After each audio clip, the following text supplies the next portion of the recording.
Alright everybody, what's up and welcome back to another episode. I would say with Cannon Creek Guy, but if you notice the name has changed. I feel like, being Cannon Creek Guy wasn't, really irrelevant anymore. So, we're now Woodbees Outdoor Adventures. So, hope y'all enjoy it. There's going to be a lot more new stuff coming to the channel this year. So, just wait for that. But, for the main video today, we're going to be going over my top 5 lures for the month of March. And starting out, guys, my first lure for the month of March is, of course, going to be what y'all hear me say a lot, is I'm a fiend for a rattle trap. A lipless crankbait, guys. I love fishing that lipless crankbait in the month of March because I feel like in the month of March, that's when power fishing really starts kicking in. The air temps warming up, the water temps warming up. I've been seeing water temps, in the high 50s, low 60s here in East Tennessee, and this time they're starting to go into that almost pre-spawn phase. Some people further south may actually be almost in the spawn phase right now, but here we're getting close to pre-spawn. So that means them bass are starting to move up more shallower. They're starting to want to feed up, get them bellies full before they go into spring before they go into spawn. And I feel like throwing that trap right there can really key in on some bites this time of year. As you can see, I have that kind of orange red tied in, on that trap right there. This time of year, the bass for some reason love the color red. You can really get some good, catches on that color red. I don't know what it is about that color, but they love it. But that ain't all you have to throw is the color red. You can also throw natural color, liplesses. That's also with my square bills. I'll throw square bill a lot this time of year because, like I said, they're moving up shallow. I start targeting, flats, secondary points, the back of creeks, and for me, utilizing a lipless crankbait or square bill can really get you a limit in quick or even a new PB this time of year, guys. Moving on to lure number 2 real quick. Gonna, of course, be another favorite of mine. That is a chatterbait, guys. I got that Evo tied on there with that nice green pumpkin, orange underbelly. Same with the crawl, orange underbelly, red top on it there. And I'll, of course, fish my chatterbait, same as I was talking about the lipless or square bill. Targeting them flats, back of creeks, secondary points, whatever it may be, when they're up feeding, or just, when they're moving in shallow. They're not always feeding, but they're looking for something to eat this time of year. And that chatterbait can really key in on a good bite, because usually this time of year we start getting, a little bit of rain, sometimes quite a bit of rain. The lake's rising, it's starting getting that kind of muddy tint to it, sometimes chocolate tint.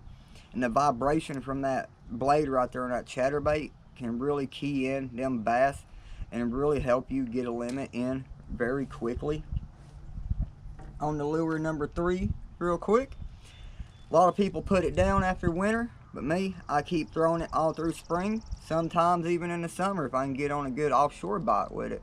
And that, of course, is going to be the jerkbait, guys.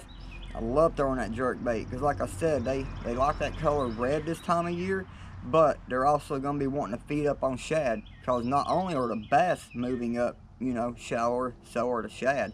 And once them shad start moving in the back of them creek channels and stuff, them bass are going to move in right behind them. It's going to be a feeding frenzy out there.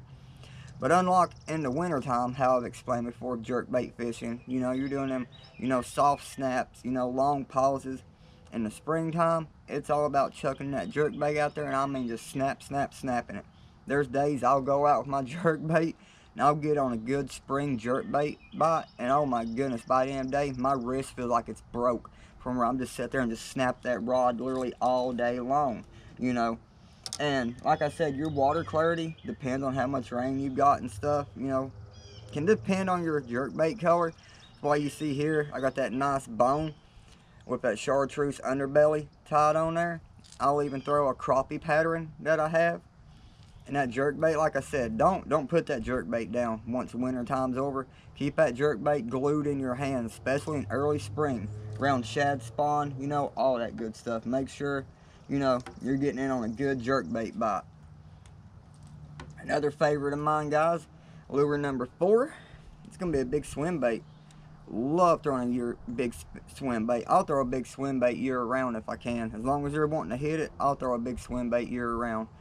And it ain't just big swim baits, it's glide baits also. Because like I said with the jerk bait, they're not just looking for crawl, they're looking for shad. Shad moving up, you know, you get in the back of a pocket, there's a lot of shad in there.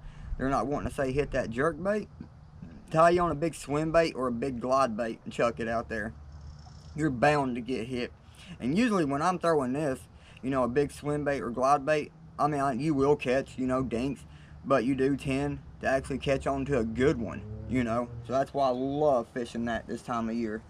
Roger wanting to fall over on me. My kayak's all slippery. Alright guys, and lure number 5. Even though I said, you know, the month of March is where I feel like power fishing kicks in, you can't go wrong with a jig. I mean, I fish a jig year round. I do. I always have a jig tied on most of the time. But there are going to be occasions you get out there, even though you feel like they should be on the move, they should be feeding, they're going to be finicky, you know. There's just, it happens, you know. Don't know why. Just bass get in that finicky mood. And I feel like a good jig tied on can actually get you in on some good bites, you know, especially fishing them secondary points out there. You know, creek channels, out in the middle of that creek channel, you know, dragging that jig up through there. Or if you're in the back of the creek channel, you got a lot of brush, a lot of laydowns, lumber, using an Arky style head jig, you know, can really key in on helping you find where the bass are and actually getting them to bite. Using a lure, you know, that's moving, you know, a little bit slower. You're not just chucking and burning it, you know, you're actually tossing this out there, slow dragging it, slow hopping it, whatever it might be. You know, as you can see, same with the jig, got that orange in it. You know, just cause here we've had a little bit of rain here lately, so our lakes are kind of muddied up right now for a little bit, you know, but it just varies. Colors do with the water clarity, you know. But guys, that is my top 5 for the month of March bass fishing. I hope y'all like this video. I plan on hopefully doing more. If there's, you know, a certain lure or technique you'd like to see me cover, please comment below and I'll do my best to get it on the channel for you guys. But until next time, tight lines everybody. GoPro, stop recording.